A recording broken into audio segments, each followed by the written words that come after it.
नमस्कार, India news देख रहे हैं आप। मैं हूं आपके साथ आकांक्षा राजपूत। चलिए खबरें देखते हैं फटाफट अंदाज में।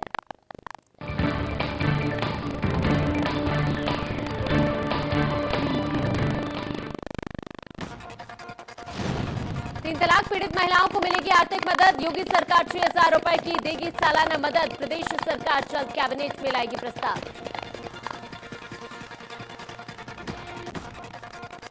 चुनाव के लिए बीएसपी की टीम तैयार। बीएसपी ने चुनाव आयोग को 30 प्रचारकों की लिस्ट सौंपी। मायावती, सतीश चंद्र मिश्रा, आकाश आनंद स्टार प्रचारकों में शामिल। कानपुर बिकरू कांड की जांच में पुलिस की चार्जशीट में बड़ा खुलासा। दबिश देने गई पुलिस टीम नहीं कर पाई फायरिंग। बदमाशों के आगे शून्य हो गई पुलिस टीम। हाथरस कांड में पीड़ित परिजन लखनऊ से वापस लौट कर आ गए हैं। परिजनों ने अपने साथ हुए अन्याय को कोर्ट के सामने रखा। पीड़ित परिवार ने कहा, हमारी मर्जी के बिना बेटी का किया गया अंतिम संस्कार। हाथरस प्रशासन को कोर्ट ने फटकार लगाते हुए डीएम और एसपी की गलती मानी। साथ ही परिजनों ने कोर्ट की कार्रवाई पर संतुष्टि जताई। इस दौरान मृतका के पिता ने कहा कि जब तक बेटी को न्याय नहीं मिल जाता तब तक बेटी की अस्थियों का विसर्जन नहीं करेंगे। सपा नेता सुनील सिंह साझा ने यूपी सरकार पर हमला बोलते हुए कहा कि हाथरस मामले में यूपी की सरकार हाईकोर्ट के सामने बेनकाब हो गई। सरकार के पास मामले में कोई सबूत नहीं है।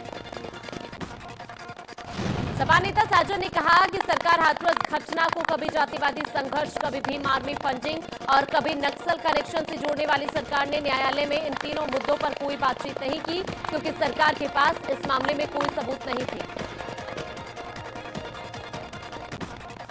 लखनऊ में दरअसल यूपी में 7 सीटों पर होने वाले उपचुनाव के लिए प्रियंका गांधी ने अलग रणनीति तैयार की है। उन्होंने कहा कि कांग्रेस बड़ी रैलियों की जगह छोटी छोटी रैलियां करेंगे। हर विधानसभा में ऑब्जर्वर निराला डेरा। सभी को निर्देश दिया गया है कि जब तक चुनाव खत्म नहीं होंगे वहीं रहेंगे। शामली के कांदला थाना क्षेत्र के गांव इस्लामपुर खिसौली में प्रधान में चुनाव को लेकर दो पक्षों में हुआ खूनी संघर्ष। दोनों पक्षों के बीच जमकर चले लाठी डंडे। संघर्ष के दौरान एक महिला सहित एक बुजुर्ग घायल हो गया, जिसे स्थानीय लोगों की मदद से कांदला सीएचसी में भर्ती कराया गया है। बिजनौर में कानून व्यवस्था दुरुस्त बनाए रखने के लिए एसपी ने आज प्रभारी निरीक्षकों के कार्यक्षेत्र बदले। 4 थाना प्रभारी भी बदले गए। जौनपुर में आपसी विवाद को लेकर दो पक्षों में जमकर लाठी डंडे चले। इस खूनी संघर्ष में एक महिला की मौत हो गई और करीब 1 दर्जन लोग गंभीर रूप से घायल हो गए। सभी घायलों का इलाज जिला अस्पताल में चल रहा है।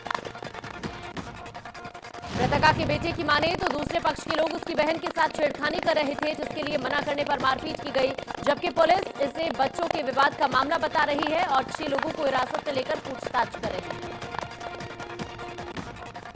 गोंडा में एक बार फिर बेसिक शिक्षा विभाग के परिषदीय स्कूलों में भर्ती फर्जी शिक्षकों के मिलने का सिलसिला लगातार जारी है। यहाँ फिर से 2 शिक्षकों के शैक्षिक अभिलेख संदिग्ध मिले हैं। इनकी टीईटी की मार्कशीट भी फर्जी बताई जा रही है। अभिलेख फर्जी मिले हैं, जिन पर दोनों शिक्षकों पर बर्खास्तगी की तलवार लटक गई है। बीएसए ने दोनों शिक्षकों को अंतिम नोटिस जारी कर अपना पक्ष रखने के लिए बुलाया है। बीएसए डॉक्टर इंद्रजीत प्रजापति का कहना है कि जांच के दौरान 2 शिक्षकों के अभिलेखों में गड़बड़ी मिली। उधर एक का टीईटी का अंकपत्र फर्जी मिला है, जबकि दूसरे की जांच चल रही है। उसका भी अभिलेख संदिग्ध ही है। दोनों को नोटिस जारी कर उपस्थित होने के लिए कहा गया है। गोंडा का एक 6 साल का बच्चा जो 1 से लेकर लाख तक के गुणा को लेकर बिना पेन कागज के कुछ सेकंड में हल कर देता है। 6 साल के लक्ष्य त्रिपाठी देश विदेश की राजधानियों के नाम भी फटाफट बता देता है। और तो और शतानव जैसे कठिन मंत्र भी लक्ष्य को याद है। जालौन के चुरकी थाने में मानवता को शर्मसार करने वाला एक वीडियो वायरल हो रहा है, जहां नियाज अहमद नाम का दबंग सिपाही थाने के अंदर एक बुजुर्ग चौकीदार के हाथ पैर दबा रहा है। दबंग सिपाही की करतूत सीसीटीवी में कैद हो गई, जिसके बाद मामले को संज्ञान में लेते हुए पुलिस अधीक्षक डॉक्टर यशवीर सिंह ने अपर पुलिस अधीक्षक डॉक्टर अवधेश सिंह को संबंधित मामले की जांच सौंपी है और कार्रवाई का आश्वासन दिया है। उधर गोंडा की तरफगंज के छोरे बगिया स्थित गांव में जानवरों के लिए चारा लेने गई युवती पर धारदार हथियार से अज्ञात हमलावरों ने हमला कर दिया। वहीं घर से कुछ दूर पर बेहोशी की हालत में मिली युवती को अस्पताल में भर्ती कराया गया है। मामले की जांच में पुलिस जुटी है। उधर रामपुर एडीजी आज की अदालत में पॉक्सो एक्ट की विशेष न्यायाधीश श्रीमती नीलू मोगा ने विजेंद्र को नाबालिग की दुष्कर्म करने का दावा दोषी माना है, जिसके बाद उन्होंने 20 साल की सजा और 30,000 का अर्थदंड देने का आदेश दे दिया।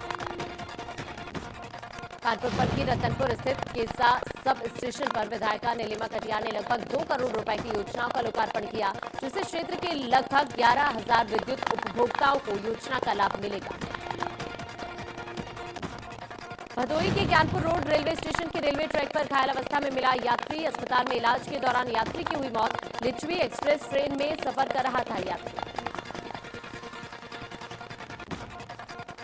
रामपुर खेत से गन्ना तोड़ने को लेकर नाबालिग बच्चे की पिटाई, नाबालिग के पिता ने पुलिस थाने में जाकर दी तहरीर, पुलिस ने मेडिकल के लिए भेजा अस्पताल। वाराणसी के शिवपुर थाना क्षेत्र में एसएसपी के आदेश पर वाहन चेकिंग के दौरान नशे में धुत चालक ने चौकी प्रभारी को एक भूसा मुंह पर चढ़ दिया। जब तक चौकी इंचार्ज कुछ समझते तब तक अरविंद और उसका साथी चौकी इंचार्ज चंद्रदीप हमला कर दिया गया। घटना के बाद दोनों आरोपियों को पुलिस ने गिरफ्तार कर लिया। अरविंद पटेल रेलवे का कर्मचारी है और चुनार में कार्यरत है। दोनों सारनाथ थाना क्षेत्र के पुरपुर के रहने वाले। मैनपुरी के किरोड़ थाना के अलालपुर के पास श्याम फिलिंग स्टेशन में पेट्रोल पंप मैनेजर की संदिग्ध हालात में मौत हो गई। पंप के ऑफिस में पड़ा मिला शव, गोली लगने से हुई मौत, जिसकी सूचना पर पहुंची पुलिस मामले की जांच में जुटी।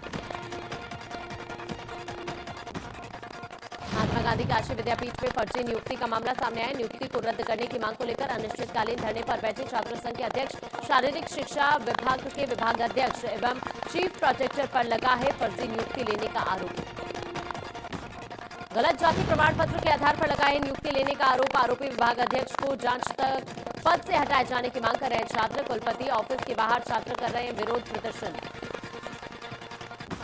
जालौर में जमीन विवाद के चलते सौतेले भाई ने अपने भाई की गला दबाकर हत्या कर दी, जिसका वीडियो सोशल मीडिया पर वायरल हो रहा है। वहीं घटना की सूचना पर पहुंची पुलिस ने मामला दर्ज कर 2 लोगों को गिरफ्तार कर लिया है।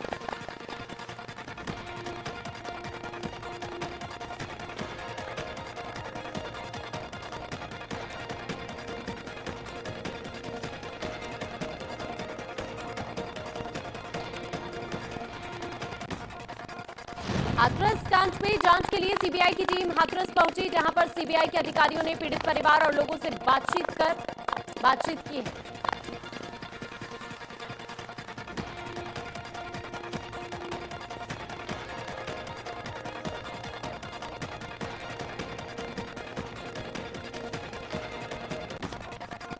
लखनऊ के हजरतगंज थाना क्षेत्र में विधानसभा के सामने महिला ने आत्मदाह का प्रयास किया, ज्वलनशील पदार्थ डालकर आग लगा ली। वहीं गंभीर हालत में महिला को सिविल अस्पताल में भर्ती करवाया गया।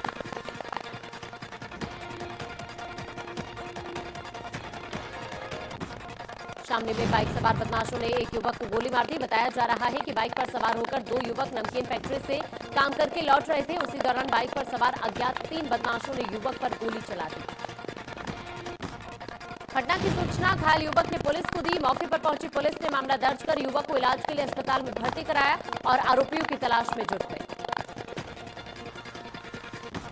भारत चीन सीमा पर भारतीय सैनिकों के साथ अब भारत इंजीनियर भी चीन की टेक्निक को टक्कर दे रहे हैं। टिकटॉक और यूसी ब्राउजर जैसे लोकप्रिय चीनी ऐप का काशी के अर्पित ने देशी विकल्प तैयार किया है। प्रधानमंत्री के आत्मनिर्भर भारत अभियान से प्रेरित होकर अर्पित ने आईसी ब्राउजर ऐप तैयार किया है। इस ऐप की सबसे खास बात यह है कि ऐप न सिर्फ चाइनीज ऐप यूसी ब्राउजर के साथ ही टिकटॉक के विकल्प के रूप में भी खूब पसंद किया जा रहा है। यूसी ब्राउजर के शॉर्ट न्यूज फीचर के साथ ही टिकटॉक के शॉर्ट वीडियो का फीचर को भी इस ऐप में शामिल किया गया। गोंडा के कचरा थाना क्षेत्र के उमरिया में तेज रफ्तार बोलेरो ने मासूम को रौंद दिया, जिसके चलते 6 साल की बच्ची की मौत हो गई। वहीं हादसे के बाद बोलेरो के साथ ड्राइवर भी फरार हो गया। मामले की जांच में पुलिस जुटी हुई है। जालौन के कोचोन थाना क्षेत्र के गांव जगरूपुरवा में एक शराबी पिता ने अपने बेटी का गला दबाकर हत्या कर दी। वहीं घटना की सूचना पर पहुंची पुलिस ने शव को कब्जे में लेकर आरोपी की तलाश शुरू कर दी है। बलरामपुर नवीन न्यायालय में अधिवक्ता को बैठने के लिए चैंबर न होने से अधिवक्ताओं ने नाराजगी जाहिर की है और न्यायालय के गेट पर वकीलों ने प्रदर्शन किया। इस दौरान न्यायालय गेट पर आने जाने वाले लोगों को भी रोका गया। हरिद्वार के भीमगोड़ा बैराज से गंग नहर बंदी की अवधि बढ़ गई है। कुंभ मेले से पहले गंग नहर में कई घाटों का निर्माण होगा, जिसके लिए सिंचाई विभाग को पत्र लिखकर गंग नहर बंदी की अवधि बढ़ाने की मांग की गई। सिंचाई विभाग ने नहरबंदी की स्वीकृति दे दी है। 15 अक्टूबर से गंग नहर बंद रहेगी। गंग नहरबंदी से दिल्ली और एनसीआर क्षेत्र में पेयजल की समस्या हो सकती है। हालांकि सिंचाई विभाग ने इसके लिए पहले से तैयार कर ली है। रामनगर में महिला ने आत्महत्या की। जहर पीकर महिला ने अपनी जान दे दी। पति घर की दीवार फांदकर अंदर कमरे में घुसा तो पत्नी मृत हालत में पड़ी हुई मिली। पुलिस ने मौके पर पहुंचकर शव को कब्जे में ले लिया है। शव के पास से सुसाइड नोट भी बरामद किया गया है। तीर्थ नगरी ऋषिकेश में कोरोना की रोकथाम के लिए एम्स, रोटरी क्लब और लायंस क्लब ने जागरूकता अभियान चलाया। लोगों को जागरूक करने और संक्रमण से बचने के लिए मास्क और सैनिटाइजर बांटे। सुबह मॉर्निंग वॉक पर जाते लोगों को सोशल डिस्टेंसिंग और संक्रमण से बचने की जानकारी दी। चेतावनी देने के बावजूद भी लोग ज्यादातर नियमों की धज्जियां उड़ाते नजर आए। मॉर्निंग वॉक पर लोग बिना मास्क घूमते हुए नजर आए। मसूरी में तेज रफ्तार से देहरादून की ओर से जा रही एक कार ने कई गाड़ियों को टक्कर मारी, जिससे मौके पर भगदड़ मच गई। हालांकि किसी के हताहत होने की कोई खबर नहीं है। वहीं पुलिस ने युवकों को रोककर चालान कर दिया। रुद्रपुर में बीजेपी पार्षद की हत्या। बदमाशों ने पार्षद को घर के बाहर गोली मारी। हत्या के बाद बदमाश मौके से फरार हो गए। अभी तक पुलिस के हाथ नहीं लगे हैं हत्यारे। ऋषिकेश से पुलिस ने 2 सटोरियों को किया गिरफ्तार। पकड़े गए सटोरी आईपीएल में लगाते थे सट्टा। सटोरियों के पास से एक लैपटॉप, 7 मोबाइल और नकदी बरामद। नैनीताल में भारी मात्रा में पर्यटक नौकायन का लुत्फ उठाने जा रहे हैं। पर्यटकों की भीड़ उमड़ने से नाविकों के चेहरे खिल उठे हैं। कोरोना संक्रमण में लॉकडाउन के बाद नैनीझील की लोकप्रिय बोटिंग पर भी रोक लग गई थी। लंबे अंतराल के बाद राज्य सरकार ने पर्यटन की अनुमति दे दी है।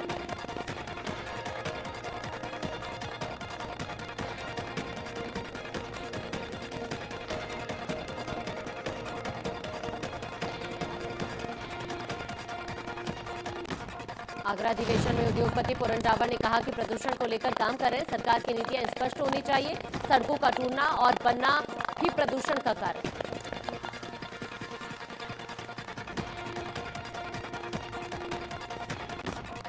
आगरा से सांसद एसपी बघेल ने कहा कि प्रदूषण एक गंभीर समस्या। उन्होंने कहा कि नल के माध्यम से देश के हर गांव में पानी पहुंचेगा। पीएम मोदी की योजना हर घर में जल पहुंचाने की है। कोरोना काल में गरीबों के लिए काम किया गया। एसपी बघेल ने कहा कि मुफ्त में राशन देने का काम सरकार ने किया। भूख से कोई नहीं मरेगा। आगरा के 10,000 से ज्यादा छात्र बेंगलुरु में पढ़ते हैं, जिनका पूरा ख्याल रखा गया। एसपी बघेल ने कहा कि बाहर से आने वाला पर्यटक ताजमहल देखने जरूर आता है, इसलिए ताजमहल को रात 11 बजे तक खोलने की मांग की है। एसपी बघेल ने कहा कि आगरा में हाईकोर्ट बेंच बनना चाहिए। आगरा में पब होना चाहिए। उन्होंने कहा कि वो आगरा को मिनी गोवा बनाना चाहते हैं। आगरा में यमुना पर बैराज बनाने की मांग की। इंडिया न्यूज के कार्यक्रम आगरा अधिवेशन में आगरा के मेयर नवीन जैन ने कहा कि आगरा में विकास करने का काम किया। उन्होंने कहा कि आगरा शहर बदल रहा है। आगरा में कोरोना काल के दौरान किसी को दिक्कत नहीं हुई। बीजेपी महिला मोर्चा ब्रज क्षेत्र की अध्यक्ष बबीता चौहान ने कहा कि आगरा में तेजी से विकास का कार्य किया जा रहा है। ब्रज क्षेत्र में महिलाएं जागरूक हैं। बबीता चौहान ने कहा कि गंगा जल से घर घर तक पानी पहुंचाया जा रहा है। कोई भी अपराधी शहर में नहीं बचेगा। बबीता चौहान ने कहा कि आगरा में 4.5 लाख मास्क बनाकर बांटे गए। आगरा में लोगों की सोच बदल रही है। बबीता चौहान ने कहा कि आगरा में महिलाओं की सोच में भी बदलाव आया। जल्द ही महिलाओं का पूर्ण रूप से विकास होगा। इंडिया न्यूज के अधिवेशन में बीजेपी विधायक रामप्रताप चौहान ने कहा कि आगरा में एम्स की जरूरत। आगरा में हर घर में पानी पहुंचाया। विधायक रामप्रताप ने सभा पर तंज कसते हुए कहा कि लाल टोपी लगाकर लाशों की राजनीति करते हैं। बीजेपी सरकार में प्राथमिक स्कूल के हालात सुधरे हैं। आगरा में विकास हो रहा है। इंडिया न्यूज के अधिवेशन में सपा नेता वाजिद ने कहा कि अपराधियों में कानून का खौफ नहीं। सपा ने आगरा को पेरिस बनाया था। आगरा में पानी की किल्लत। उन्होंने कहा कि बीजेपी सरकार ने कोरोना को लेकर जनता को आंकड़ों के सच से दूर रखा। साथ ही कानून व्यवस्था पर कहा कि योगी सरकार में कानून व्यवस्था ठप हो चुकी है। इंडिया न्यूज के अधिवेशन में कांग्रेस नेता शब्बीर ने कहा कि कांग्रेस सरकार बने तो आगरा में एम्स बनाएंगे। कोरोना के लिए आगरा में केवल 3 अस्पताल ही हैं, जो काफी कम है।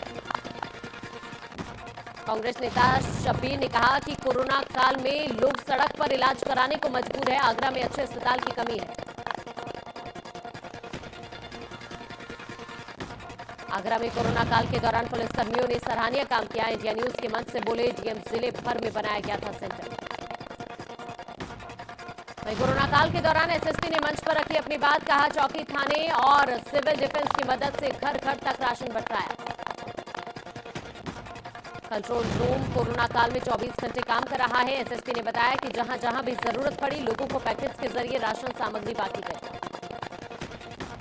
लोगों की सूची तैयार कर क्वारंटीन सेंटरों में उचित व्यवस्था की गई। समय समय पर लोगों की हर संभव मदद की गई, जिसमें तहसील स्तर से लेकर जिला बारीक काम किया गया। आगरा में इंडिया न्यूज के कार्यक्रम में डीएम पीएन सिंह ने कहा कि कोरोना से लड़ने के लिए प्रशासन सक्षम, अस्पताल में बेड की संख्या बढ़ाई जा रही है। डीएम ने कहा कि हमारी मुश्किल से लड़ने को तैयार है, दिन रात प्रशासन लोगों की जरूरतों के लिए तैयार है।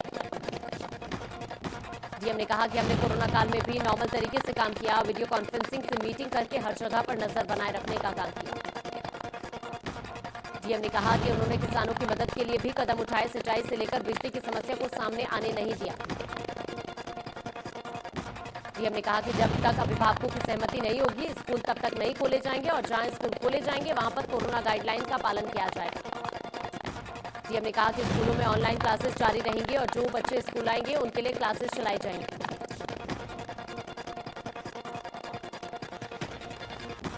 इंडिया न्यूज के कार्यक्रम आगरा अधिवेशन में कैबिनेट मंत्री लक्ष्मी नारायण मिश्रा पहुंचे। उन्होंने कहा कि जिस खेत में गाय पहुंचती है वहां पैदावार ज्यादा होती है।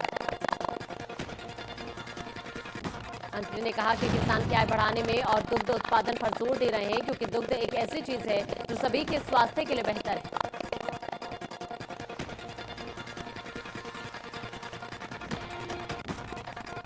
मंत्री ने कहा कि यूपी दुग्ध उत्पादन में नंबर 1 है। हमने 80,000 गायें किसानों को दी है।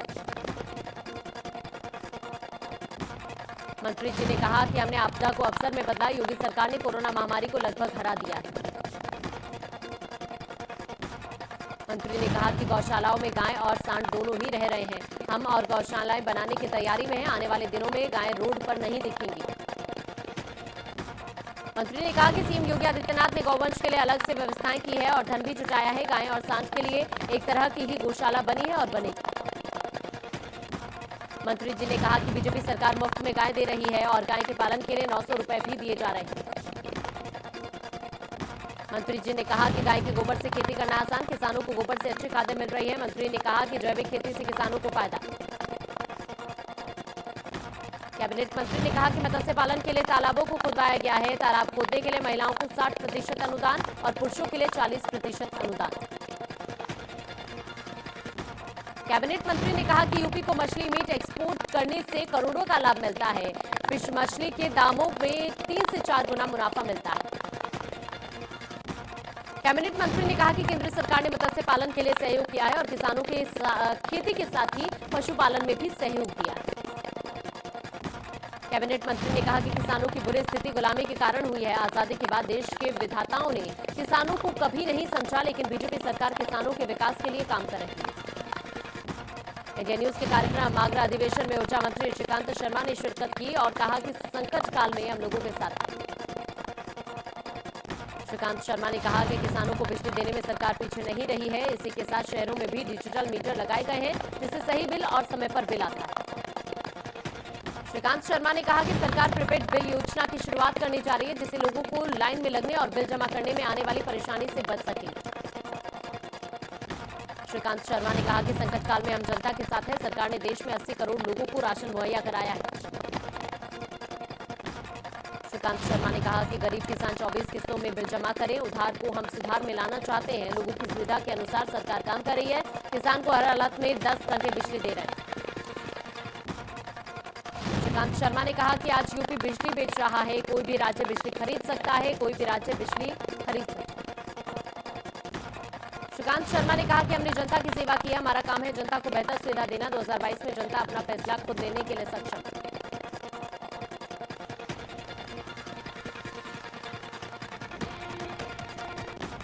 देश में कोरोना का कहर जारी है। पिछले 24 घंटे में सामने आए 54,265 नए केस। कोरोना संक्रमितों की संख्या 71,72,000 के पार। कोरोना से अब तक 1,09,000 से ज्यादा लोगों की मौत। यूपी में 24 घंटे में कोरोना के 2,182 नए केस आए सामने। कोरोना संक्रमितों की संख्या 4,39,000 के पार। कोरोना से अब तक 6,000 से ज्यादा लोगों की मौत। कानपुर में 3600 के पार पहुंचा। कोरोना संक्रमित मरीजों का आंकड़ा 34 नए मरीज मिले। जिले में अब तक 3629 लोग हो चुके हैं संक्रमित। अब तक 60 लोगों की कोरोना से मौत। उत्तराखंड के दिवाली सीजन से पहले कोरोना संक्रमण से थोड़ी राहत मिली है। पिछले 24 घंटे में 296 से ज्यादा संक्रमित मिले हैं, जबकि एक दिन में 15 मरीजों की मौत हुई है। प्रदेश में कुल संक्रमितों की संख्या 55,347 हो गई है। वहीं कोरोना से मरने वालों की संख्या 762 हो गई है। देहरादून जिले में सबसे ज्यादा 108 कोरोना मरीज मिले, जबकि नैनीताल में 31, चंपावत में 31, हरिद्वार में 26 कोरोना मरीज मिले। उत्तरकाशी में 23, अल्मोड़ा में 19, उधम सिंह नगर में 16, पौड़ी में 12, पिथौरागढ़ में 10, चमोली में 9, रुद्रप्रयाग में 6, बागेश्वर में 4, टिहरी में 1 कोरोना मरीज मिले।